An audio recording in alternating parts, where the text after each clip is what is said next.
The crisp autumn air was heavy with the scent of pine and earth as I embarked on my annual solo camping trip in the secluded Red Grove Forest. A place unmarred by the trappings of civilization, it promised solitude and a chance to reconnect with nature. My trusty old tent, a gift from my late father, was my only companion. As night fell on the third day, the forest's nocturnal chorus began, a reminder of the unseen eyes in the darkness. I had grown accustomed to the eerie tranquility of the forest at night, but that night was different. I heard footsteps outside my tent, deliberate and heavy. Peering out, I saw nothing but the dense thicket. I convinced myself it was just a deer. The following morning, I stumbled upon a sight that chilled me to the bone, footprints encircling my tent. The realization that I was not alone in these woods ignited a spark of paranoia in me. I couldn't shake the feeling of being watched. That evening, as the sun dipped below the horizon, a figure emerged from the trees. I froze, my heart pounding in my chest. It was me. Not a reflection, not a twin, but a perfect doppelganger, mirroring my every move with an unnerving precision. "Who are you?"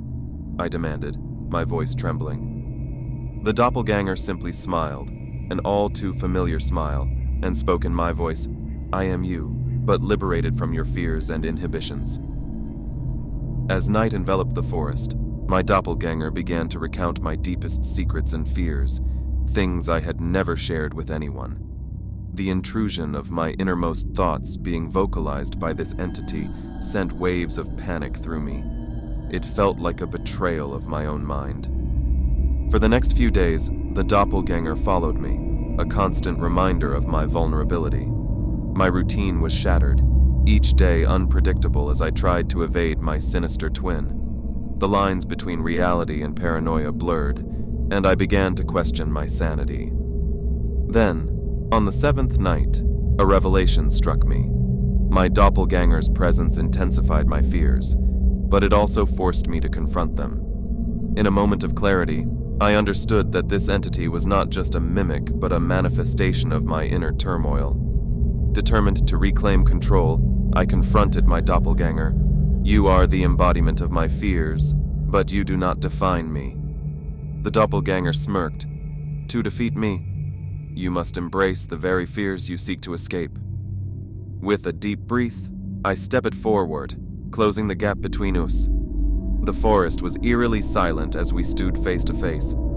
I reached out, my hand passing through the doppelganger as it dissolved into the night air, taking with it the weight of my fears.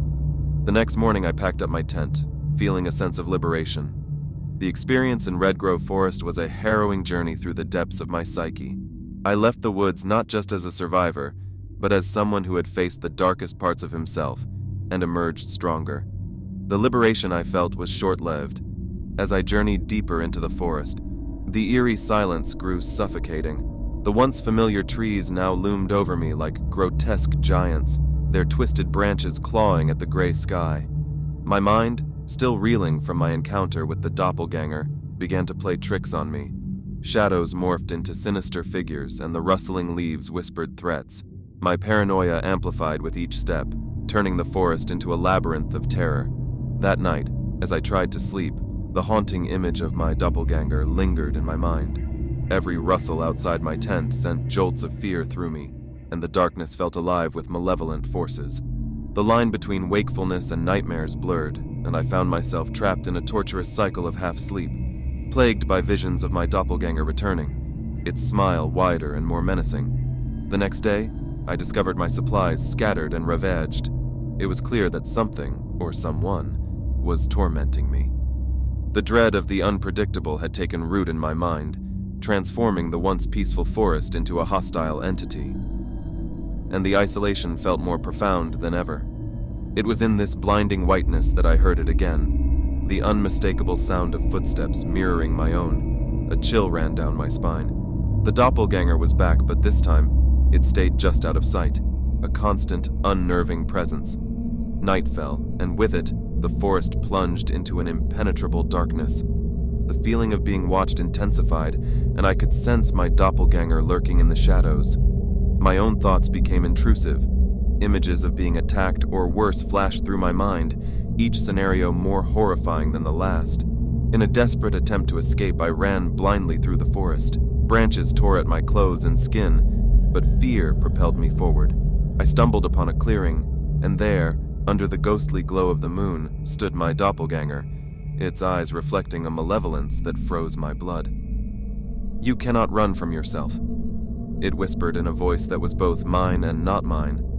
The realization hit me like a wave. This entity was not just a manifestation of my fears, but also a symbol of my own self-betrayal, my refusal to face the parts of myself I loathed. Gathering my courage, I stepped closer. "I accept you," I said, my voice steady despite the terror gripping me. "I accept every part of myself, even the darkness." The doppelganger tilted its head, considering my words. Then, in a move that was both swift and fluid, it lunged at me. I braced for impact, but instead of a collision, I felt a searing pain in my chest as it merged into me. The sensation was overwhelming, a mixture of agony and relief. When the pain subsided, I found myself alone in the clearing. The fog had lifted, and the forest seemed to breathe a sigh of relief with me. The haunting presence was gone, replaced by a newfound strength within me. As I made my way out of the forest, the sun began to rise, casting a golden light on the path ahead. The experience in the Red Grove Forest was more than a confrontation with a supernatural entity. It was a journey into the depths of my own psyche, a battle with the darkest parts of myself. I emerged from the woods, not just as a survivor, but as a person transformed. The forest, with all its shadows and fears, had been a crucible, forging a resilience and self-acceptance I had never known. The fear of betrayal, both by others and by myself, had been a heavy burden, but in facing it I had found a liberating truth. The only way to truly conquer fear is to embrace it.